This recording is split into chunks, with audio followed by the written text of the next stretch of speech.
సామాజిక న్యాయం ఇది రాహుల్ గాంధీ స్టేట్మెంట్.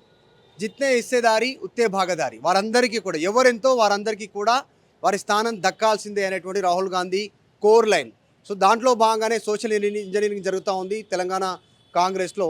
మొన్న రీసెంట్గా వచ్చినటువంటి మంత్రి పదవులు కూడా 2 దళితులకు 1 బీసీకి ఇచ్చారు. ఇంకా 3 పెండింగ్ ఉన్నాయి. ఆ 3లో కూడా మరొక 2 బీసీలకు ఇవ్వనున్నట్టుగా చర్చ జరుగుతూ ఉంది. ఆల్రెడీ కులగణన కంప్లీట్ అయిపోయింది. స్థానిక సంస్థల ఎన్నికలకు సమాయత్తం అవుతా ఉన్నటువంటి పరిస్థితి. సో నెక్స్ట్ నామినేటెడ్ పదవుల పందేరం నడుస్తూ ఉంది. సామాజిక వర్గాల వారీగా ప్రతి ఒక్కరికి న్యాయం జరిగేలా నామినేటెడ్ పదవులు కేటాయించనున్నట్టుగా చర్చ కొనసాగుతుంది కాంగ్రెస్ పార్టీలో. ప్రస్తుతం తెలంగాణలో వాల్మీకి బోయా కమ్యూనిటీ నుంచి ఇటు పార్టీలో ప్రభుత్వంలో ఎలాంటి ప్రాధాన్యత లేదు, వారందరికీ స్థానం దక్కలేదు. వారు ఆశిస్తూ ఉన్నారు మీనాక్షి నటరాజన్ని కలుస్తారు, కాంగ్రెస్ పార్టీకి సంబంధించినటువంటి ఇన్ఛార్జిని. మనతో పాటు వాల్మీకి బోయా సంబంధించినటువంటి కమ్యూనిటీ నుంచి ఎమ్మెల్యే కాంటెస్టెడ్ చంద్రాయన్ గుట్ట నుంచి నగేష్ గారు ఉన్నారు. వాల్మీకి బోయా మాట్లాడదాం. నగేష్ గారు, మీకు ప్రాధాన్యత దక్కాలనేటువంటిది నటరాజన్ గారిని అడిగారు. ఎట్లా ఉండే ఆమె గురించి రెస్పాన్స్ ఏం చెప్పింది? మాకు గత నెలలో మీనాక్షి గారితో నటరాజన్ గారితో మాకు 1-to-1 కలవడం జరిగింది. అందులో ముఖ్యంగా నా కాన్స్టిట్యున్సీ గురించి చర్చిస్తూ, అదేవిధంగా మా యొక్క కమ్యూనిటీ తెలంగాణలో దాదాపు 6,50,000 మంది వాల్మీకి బోయలు ఉన్నారు. వారందరి కూడా గతంలో బీఆర్ఎస్ ప్రభుత్వం కానీ ఇంకా ముందు ఏ పార్టీ కానీ ఏం న్యాయం చేయలేదు మేడం. వాల్మీకి బోయలు బీసీలలో ఒక అట్టడుగు దాని కింద వాళ్ళు ప్రమోట్ అయి ఉన్నారు. కాబట్టి వాళ్ళని మనం ముందుకు తీసుకురావాల్సిన అవసరం ఉంది.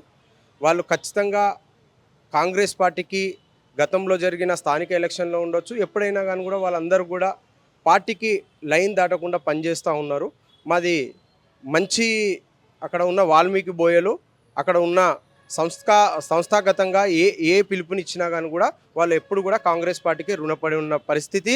గౌరవ ముఖ్యమంత్రి వర్యులు, అదేవిధంగా పిసిసి అధ్యక్షులు మహేష్ కుమార్ గౌడ్ గారికి వాళ్లకు చాలా వరకు వాల్మీకి బోయల పట్ల గౌరవం ఉన్నది. వాళ్ళు చాలాసార్లు కూడా ఉమ్మడి మహబూబ్ నగర్ జిల్లాలో మా యొక్క సంఖ్య ఎక్కువ ఉంటుంది. అక్కడ కొన్నిసార్లు మాకు ప్రాతినిధ్యం కల్పిస్తూ, నాకు ఒక వాల్మీకి బిడ్డగా మొన్న జరిగిన సార్వత్రిక ఎన్నికలలో ఎమ్మెల్యేగా అక్బరుద్దీన్ ఓవైసీ గారిపైన కూడా ఒక వాల్మీకి బిడ్డగా నన్ను పెట్టడం కూడా నేను హర్షిస్తూ ఉన్నా. పెట్టడం వరకు అంటే గెలిచే సీటు కూడా ఇవ్వచ్చు కావాలనుకుంటే. చంద్రాయన్ గుట్ట ఎప్పటికీ గెలవనటువంటి సీటు. చంద్రాయన్ గుట్ట, కార్వాను, చార్మినారు, ఇట్లా కొన్ని బహదూర్పురా కొన్ని ఏరియాలు ఉన్నాయి. ఇవన్నీ హిందువులకు కేటాయిస్తారు కానీ గెలిచే సీట్లు కాదు. సో ఎట్టి పరిస్థితుల్లో గెలుపు సాధ్యం కాదు అక్కడ.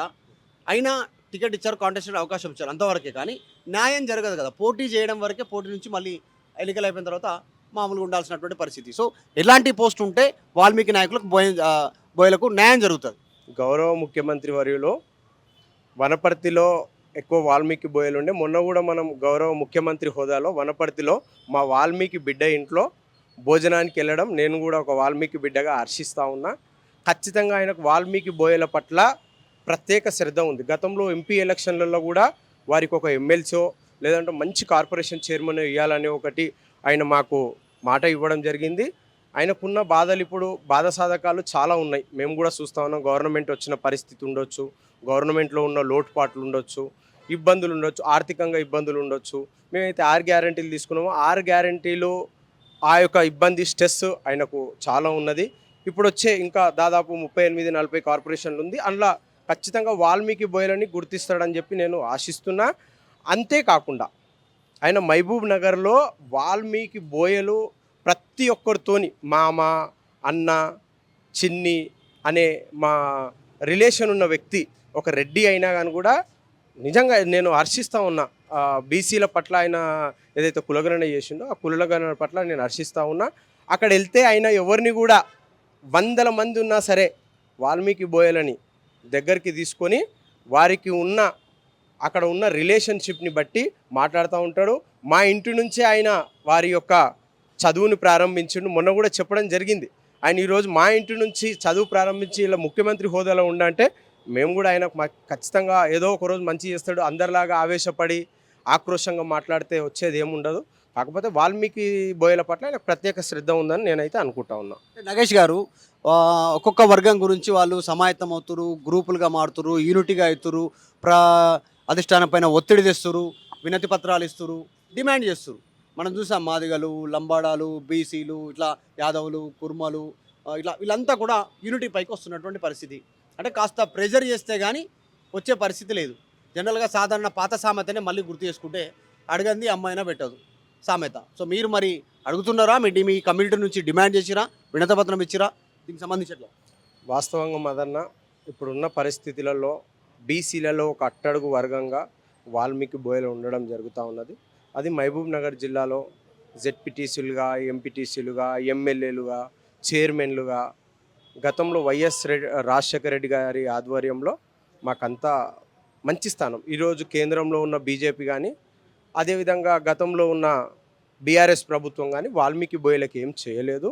ఇప్పుడు చేస్తుంది. మేము వినతి పత్రం ఇవ్వాల్సిన అవసరం నేను లేదనుకుంటా. ఎందుకంటే ఆయనకు అన్ని మన రాష్ట్రంలో ఉందో ఎవరికి ఏమి ఇవ్వాలనేది గౌరవ ముఖ్యమంత్రి వర్యులకు తెలుసు. ఎందుకంటే ఆయన చిన్న సాధారణ కార్యకర్తగా వచ్చిండు కాబట్టి ఆయనకు అన్ని లోటుపాట్లు తెలుసు. ఆయన ఖచ్చితంగా వాల్మీకి బోయల పట్ల మంచి శ్రద్ధ ఉన్నట్టు మాకు సమాచారం ఉంది. మాకు ఇంకొకటి ఏంటంటే మీనాక్షి నటరాజన్ గారు కూడా నేను సమావేశం అయినప్పుడు ఆమె అదే చెప్పింది. ఖచ్చితంగా కూడా దీని మీద ఎలాంటి ఇది లేకుండా కూడా నేను సీఎం గారికి ఇమ్మీడియట్లీ చెప్పడం జరిగింది. సరే, ఆయనకున్న ఇన్ని 18 నెలల ప్రాంతంలో ఆయనకున్న ఇబ్బందులను బట్టే మేము కలవలేకపోయినాము. మేము కలుస్తాము, ఖచ్చితంగా కూర్చుంటాము, మాట్లాడతాము. ఎందుకంటే మా కుటుంబ సభ్యుడు రెడ్డి. ఎగ్జాక్ట్లీ. అంటే ఇందాక చెప్తున్నారు వాల్మీకి బోయ ఇంట్లోనే వనపర్తిలో చదువుకున్నారు. మొన్న ముఖ్యమంత్రి స్థాయిలో అక్కడికి వెళ్ళారు, వాళ్ళతో మళ్ళీ భేటీ అయ్యారు. ఆయనకు తెలుసు వాల్మీకి బోయల కష్టాలు నష్టాలు, వాళ్ళకి ఏం చేస్తే బాగుంటుంది తెలుసు అంటున్నారు. కానీ మీ మీ మీ పేరు కూడా ఆయనకు తెలుసు, మిమ్మల్ని గుర్తుపడతారు. మొన్న టికెట్ ఇచ్చింది కూడా పీసీసీ ప్రెసిడెంట్గా ఆయన్నే టికెట్ కేటాయించింది అక్బరుద్దీన్ ఓవైసీ పైన చంద్రానిగుట్ట నుంచి. సో ఈ మధ్యకాలంలో ఏమైనా కలిసే ఉద్దేశం ఉందా? ఏం చెప్తారు కలిసిన 2-3 సార్లు సీఎం గారిని కలిసిన, కానీ కాన్స్టిట్యున్సీ కోసమే నేను మాట్లాడడం జరిగింది. కమ్యూనిటీ కోసం అందరిలాగా మేము పార్టీలో మాకు ఏదైనా సుముఖత స్థానం కల్పించాలని మేము ఏ రోజు కూడా అడగం కూడా. ఆయనకు మా మీద ఆయన గౌరవం ఉన్నది. నేను చేసిన పనిని కానీ, నేను అక్బరుద్దీన్ మీద మీరు అన్నారు అన్న మీకు గెలవని టికెట్ ఇచ్చింది కదా, మీరు ఏ విధంగా స్పందిస్తున్నారని. మాకు గెలవని టికెట్ కాదు, నేను ఇలా హర్షిస్తూ ఉన్నా. ఎందుకంటే అక్బరుద్దీన్ ఓవైసీ ఇండియా లెవెల్లోనే చాలా ద బిగ్గెస్ట్ లీడర్.